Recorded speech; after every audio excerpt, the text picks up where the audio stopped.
and happy holidays. My name's Joe Daraskovich. I'm the outreach program manager for the Duval County Medical Society Foundation. And today we're here to talk about life after residency and fellowship. It's an event we're hosting in January, on January 18th at the A Loft Hotel right there at the corner of Gate Parkway and Southside Boulevard. I actually took a site visit there yesterday. The property's really neat. It's kind of a hip lobby, and then we have the back conference area reserved for this event, and we're gonna have a cool little social hour networking at the end of the event. And just trust me, it's a really cool spot. But I wanted to kick off today's recording by talking about a little contest that the residence committee has come up with to kind of make it a little bit exciting. Obviously, it's a free event. All medical students, medical residents, and medical fellows in the Northeast Florida area are invited to come free of charge, but you do need to RSVP. So that link will be in the description of this video. And then obviously once you RSVP, you need to come. So when you get there, we wanted to kind of make a competition between the different hospital groups, where the hospital with the most attendees at Life After Residency is going to win a premium coffee event at the hospital on the day of your choice during shift change, or we'll come up with a time that makes sense for everybody. But it's just kind of a neat way to make a little bit of a competition between all the different hospitals. And actually, I was with some Mayo residents last night, and we were talking about some other possible competitions on the athletic field. So maybe we've got something in the works with that, where down the road we might get all the different hospital systems together and play some volleyball, or play a game of kickball or something like that. So we'll talk more about that today. We're talking about LARF, which is Life After Residency and Fellowship, kind of an interesting acronym. And I'm joined today by Zach Cohen. We'll talk a little bit more about what LARF is going to be about, Life After Residency and Fellowship, but I want to give Zach a chance to introduce himself. Zach, go ahead. Appreciate it, Joe. Zach Cohen, Cohen Wealth Advisory is the name of my financial planning firm. So small independent firm here locally. I've been in the business for over a decade, working specifically with doctors. So independent, just try to bring as much value to doctors as I can from a risk management, wealth management standpoint, helping them with whatever financial decisions they're trying to make. And Zach's he's worked closely with the DCMS for a long time too, which is great. It's a good benefit. We can vouch for him. He's worked with a lot of our members for a while. So Zach is one of the experts who will be there at Life After Residency. We have a pretty impressive list of physicians and industry experts. So you can expect people from real estate. You can expect people from the malpractice side of things. But we're also going to have some really impressive physicians. Dr. Mario Polito is on board, the CMO of Ascension St. Vincent's.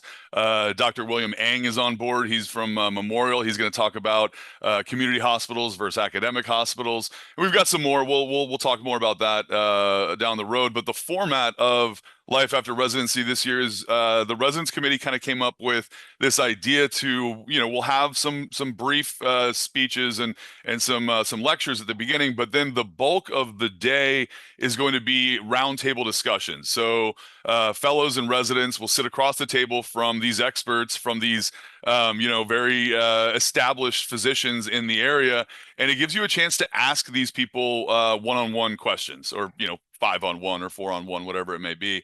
So that's what we're going to do today, Zach, if you're all right with it. I'm going to pretend like I'm a medical resident. So it's Okay.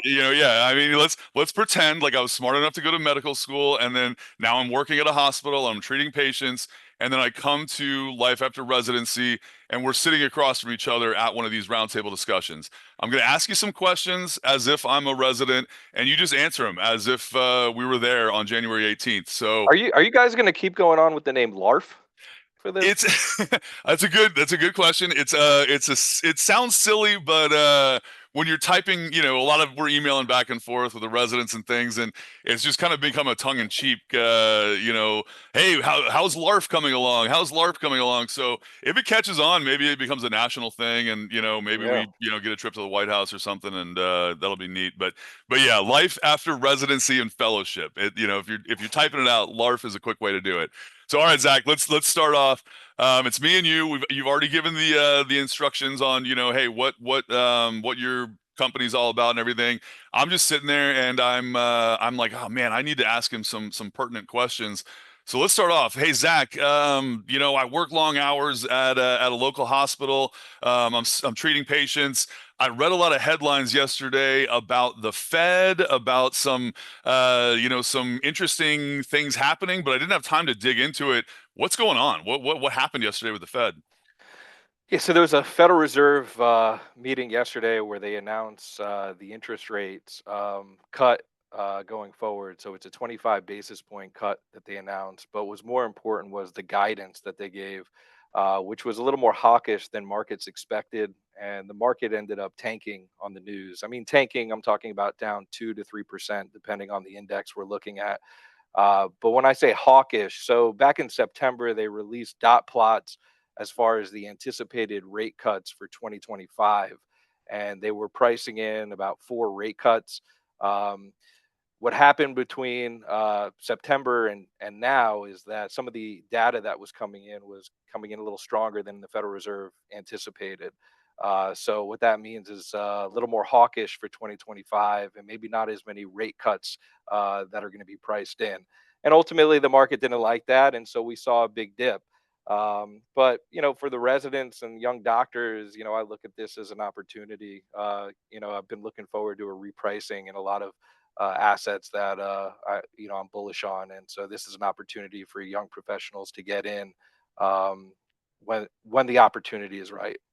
Wow. Yeah, I mean, like I said, I read a few headlines, and it's hard to kind of put the pieces together, but that kind of makes sense. That what we talked about a month ago, about similar topics, and it's just interesting to see kind of how the developments happen, and it's nice to have a guy like you to kind of spitball with. Yeah, Uh, honestly though, Joe, like where my head's at with all this is, you know, Trump coming in, he's been talking about a weaker dollar, and I know he wants to see rate cuts. Unemployment has been ticking up. It's still low historically speaking. But if DOGE, the Department of Government Efficiency, comes into play with Elon Musk, another acronym. I like all yeah, the yeah, acronyms we have yeah, today. yeah. And they start cleaning up, low skilled employment workers within the government. I think we could see unemployment start ticking up more. Um, and, the Federal Reserve has two mandates: they've got inflation, they've got unemployment. It sounds to me, coming from Jerome Powell, that they feel like they have inflation under control and they're shifting over to unemployment. If we see unemployment continuing to rise into 2025, I think we're more than likely going to see more than two rate cuts. And maybe this was just hawkish tone coming from the Federal Reserve. So I do see opportunity in this moving forward. Well, and it's also nice that today it's December 19th. We have just about a month before life after residency and fellowship, and I'm sure a lot can change. So, obviously, these residents will get a chance to come to you and see what's happened and see where the trajectory is headed. All right. Well, now I'm putting back on my resident hat. My next question, Zach, is about disability insurance. Obviously, there's big companies that are out there that they've got really impressive portfolios and things like that, and it seems like you know it's an interesting option that I have. Should a resident go with one of these big, large companies, or should they go with Zach Cohen? When it comes to disability insurance, what's the difference? What am I dealing with here? Yeah, I mean, obviously, I would love for everyone to work with me. But I think for me, uh, what's important for the residents that are trying to consider who to work with when it comes to their disability insurance is I know these big firms that go into the residency programs, they're spending a lot of money to get into these programs, and it seems to be more of like a volume game. Um, and I'm more relationship driven. These are contracts that the residents are going to have in place for the next 30 years. So you get the contract while you're in residency, and then there's changes that need to be done with the contract moving forward.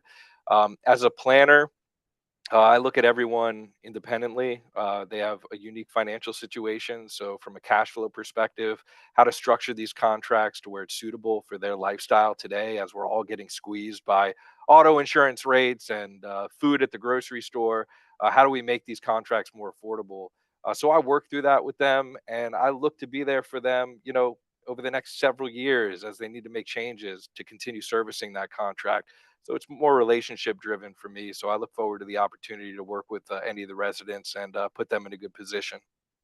Well, and that's cool too, because it's like tongue in cheek. It would be great if every resident worked with you, but some residents, they like that. Hey, rubber stamp. Go with the big company and everything. But I have a feeling there's a lot of residents that would like a little discussion and like a little FaceTime with the person they're trusting with their funds. So obviously you're not going to get every resident, but I think that is kind of an appealing thing for you. Going to get every resident?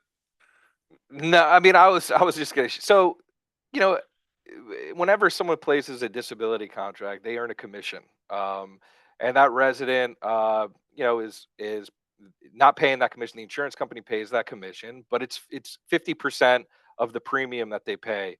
Whoever's placing that contract. Where I give value is that I'm not looking to just be transactional, place a disability contract and not be there. I'm having conversations as far as their wealth, their cash flow, putting into a savings plan in place, looking over their student loans and helping with debt management. And the commission that I earn, I like to act as a financial planning fee for me to give me the opportunity to establish a relationship with a young doctor early on.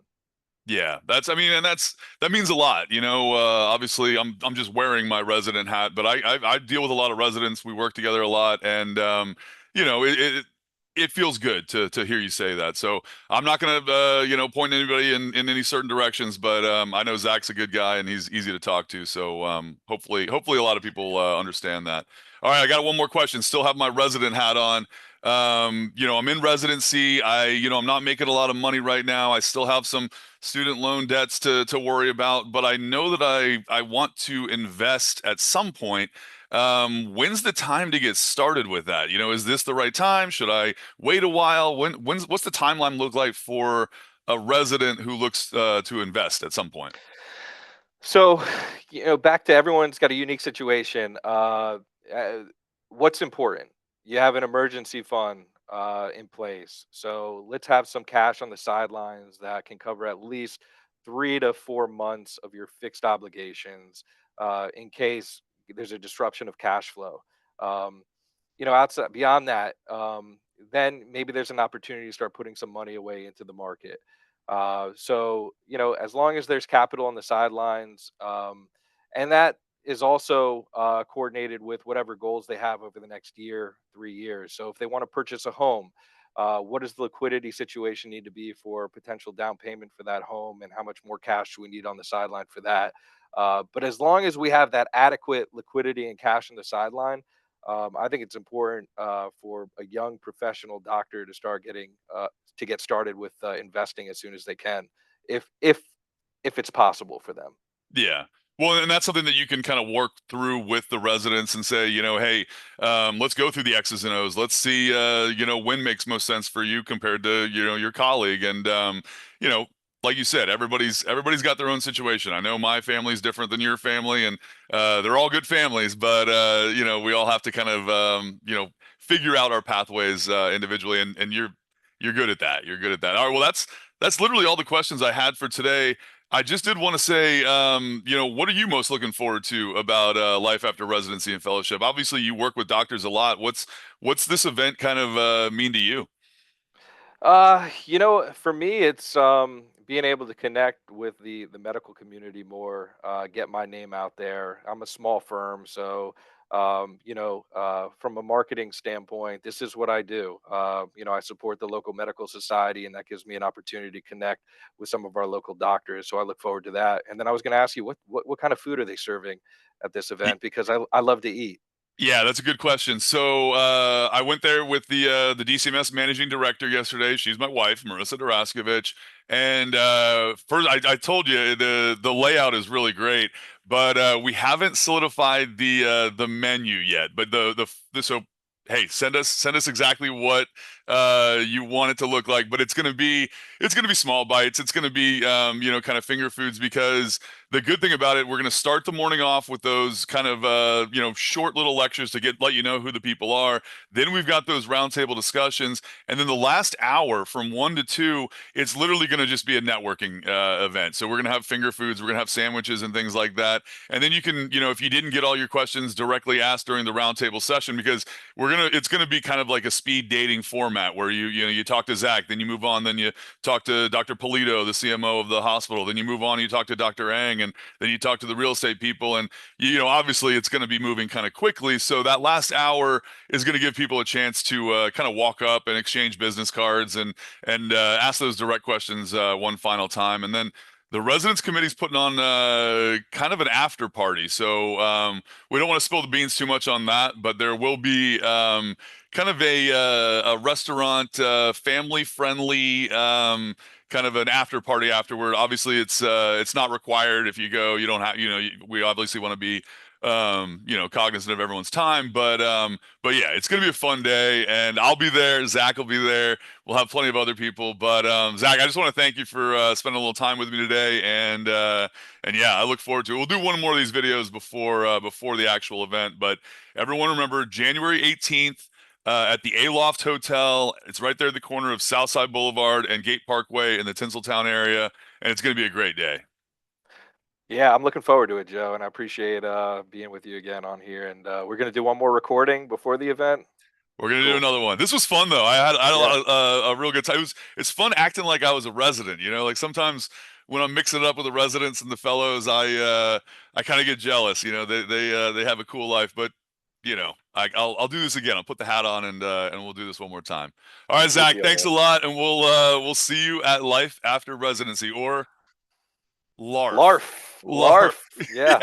Yeah. All right. Maybe we won't call it LARF, but anyway, we'll see everybody there.